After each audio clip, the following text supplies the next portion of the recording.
राधे राधे मित्रों, सनातन धर्म डायरीज में आपका स्वागत है। यदि आपके घर में भी लड्डू गोपाल के खंडित हों या घर के जो पुराने लड्डू गोपाल हैं उनको आप क्या करें, और यदि वह खंडित हैं तो उनको आपको क्या करना चाहिए, मैं इसी के बारे में आज मैं आपको श्रवण कराने जा रही हूँ। यदि आपके घर में भी लड्डू गोपाल खंडित हो गए हैं या कहीं से टूट गए हैं या हल्के से भी कहीं से कुछ हो गया है उन्हें, तो आपको क्या करना चाहिए, आपको आज संपूर्ण जानकारी मैं अपने वीडियो के माध्यम से दूंगी कि घर के पुराने और खंडित लड्डू गोपाल की मूर्ति को आपको क्या करना चाहिए। आइए जानते हैं कि पुराने लड्डू गोपाल का हम क्या कर सकते हैं, और यदि लड्डू गोपाल खंडित हो जाए तो क्या किया जा सकता है। देखिए, एक तो भगवान है, भगवान हमारे शास्त्रों में एक बहुत महत्व रखते हैं, हमारे जीवन में एक महत्व रखते हैं, क्योंकि सुख दुख जो बांटते हैं हम उन्हीं से ही बांटते हैं, उनके अलावा कोई नहीं होता है दुनिया में। क्योंकि कहा जाता है कि ये संसार तो केवल क्षणभंगुर है और अपने स्वार्थ के लिए ही जीता है।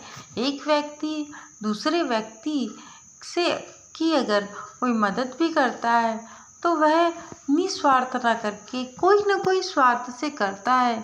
तो हमारे घर में जो लड्डू गोपाल है उनकी हम बहुत प्रेम पूर्वक पूजा आराधना करते हैं और उनको अपने जीवन में एक जैसे हमारा बच्चा होता है उस प्रकार से हम उनकी लालन पालन सेवा करते हैं।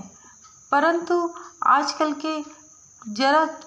के लोग ऐसे हैं कि यदि उनके घर में लड्डू गोपाल जरा से भी खंडित हो जाते हैं या कुछ कहीं से टूट जाते हैं तो वो लोग करते हैं कि लड्डू गोपाल को ऐसे ही इधर उधर फेंक देते हैं, बल्कि कभी भी ऐसा नहीं करना चाहिए, क्योंकि लड्डू गोपाल हमारे आराध्य हैं। भले ही हम उनको अपने बच्चे के रूप में पाल पोस रहे हैं। अच्छा बताइए, यदि आपका कोई बच्चा है उसके हाथ पे चोट लग गई तो क्या आप उसे उठा के फेंक देंगी? ऐसा तो नहीं करेंगी। उसी प्रकार से लड्डू गोपाल की खंडित मूर्ति का आपको क्या करना चाहिए। तो चलिए आपको मैं अब बताती हूँ कि आपको करना चाहिए। आप खंडित मूर्ति की किसी साफ स्थान पर रख सकते हैं, जैसे किसी पवित्र पेड़ के आसपास उन्हें रख सकते हैं और उनकी सेवा कर सकते हैं। हिंदू परंपराओं की माने तो लड्डू गोपाल सहित किसी भी देवी देवताओं की मूर्ति को कभी भी सामान्य वस्तु की तरह त्यागना नहीं चाहिए। यानी कि जब आप खंडित मूर्ति को अपने घर से हटाएं तो वो ऐसे ही इधर उधर कूड़े कचड़े वाली जगह पे कभी भी ना फेंकिए, कि जहाँ पे उस पेड़ के नीचे आप रख रहे हैं, जिस पेड़ के नीचे छाँव नहीं है, या फिर आप उस स्थान पे रख रहे हैं, फेंक दे रहे हैं जहाँ पे कूड़ा करकट कचरा होता है, ऐसा आपको नहीं करना चाहिए। हिंदू परंपराओं की जाने तो लड्डू गोपाल किसी भी देवी देवताओं की मूर्ति को कभी भी सामान्य वस्तुओं की तरह त्यागना नहीं चाहिए। ऐसी मान्यता है कि किसी भी देवी देवताओं की मूर्ति का अनादर हमें कभी नहीं करना चाहिए। घर में नकारात्मक ऊर्जा का वास होता है। यदि कोई व्यक्ति लड्डू गोपाल या किसी भी देवी देवताओं की अनादर करता है तो उसके जीवन में और उसके घर में सदैव नकारात्मकता का वास होता है। आपको बता दें कि उसके जीवन में केवल और केवल नकारात्मकता ही रहती है और कुछ नहीं रह जाता है। लड्डू गोपाल की पुरानी मूर्तियों को कचरे में फेंकने के बजाय आपको पुरानी मूर्तियों को सम्मानजनक तरीके से बदल लेना चाहिए। यानी कि आपकी जो लड्डू गोपाल की मूर्ति है वह पीतल की होती है, तो आप आराम से जाकर के आप दुकान में उसको बदल सकते हैं, यानी कि दुकान में चेंज करा सकते हैं। पुरानी मूर्ति की बजाय आपको नई मूर्ति मिल जाएगी। लड्डू गोपाल की मूर्ति पुरानी हो जाए तो उन्हें बदलने के पहले पुराने लड्डू गोपाल की विदाई पूजा करनी चाहिए, यानी कि जब आप लड्डू गोपाल की पुरानी मूर्ति को हटा रहे हों घर से, तो उनकी विदाई भी करनी चाहिए।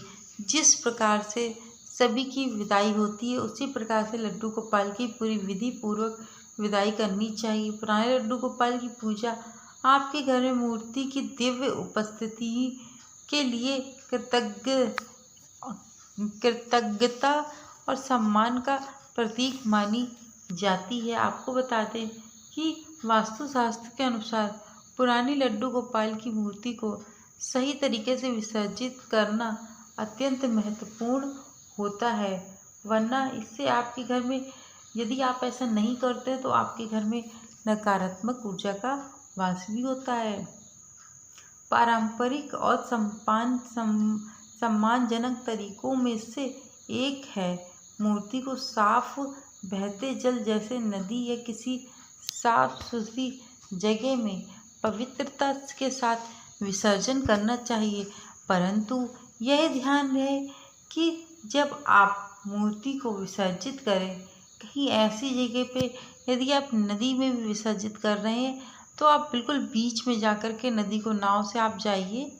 नाव से जाने के बाद आप वह खंडित मूर्ति को बीच में, जहाँ पे खूब गहरा होता है पानी, वहाँ पर जाके विसर्जित करिए, क्योंकि ऐसे आप किनारे पे ही विसर्जित कर देंगे, यदि कोई व्यक्ति नहाएगा वहाँ पर जा कर के, तो हो सकता है उसके पैरों में लग जाए। और भगवान किसी भी व्यक्ति के पैरों में कभी भी नहीं लगना चाहिए, क्योंकि ये हमारे आराध्य हैं और इनका हमारे जीवन में बहुत महत्व है। ये हमारे जीवन में वो उद्देश्य लेकर के आते हैं जिसके सहारे हम अपना पूरा जीवन व्यतीत कर सकते हैं। आपको बता दें कि लड्डू गोपाल की जो मूर्ति है वह या तो आप बदल सकते हैं जाके, या तो कहीं साफ सफाई जगह पे रख सकते हैं, और सबसे अच्छा है इसको आप विसर्जित कर सकते हैं किसी पवित्र नदी में। वो भी आप कोशिश करिए नदी ऐसी जगह पे विसर्जित करें जो बिल्कुल बीचों बीच में, ताकि किसी के पैर के नीचे कभी भी आपकी लड्डू गोपाल की मूर्ति ना पड़े। मित्रों, मेरे द्वारा बताई गई यह जानकारी आप लोगों को अच्छी लगी हो तो चैनल को लाइक शेयर सब्सक्राइब करना मत भूलिएगा। Thank you so much video को वॉच करने के लिए।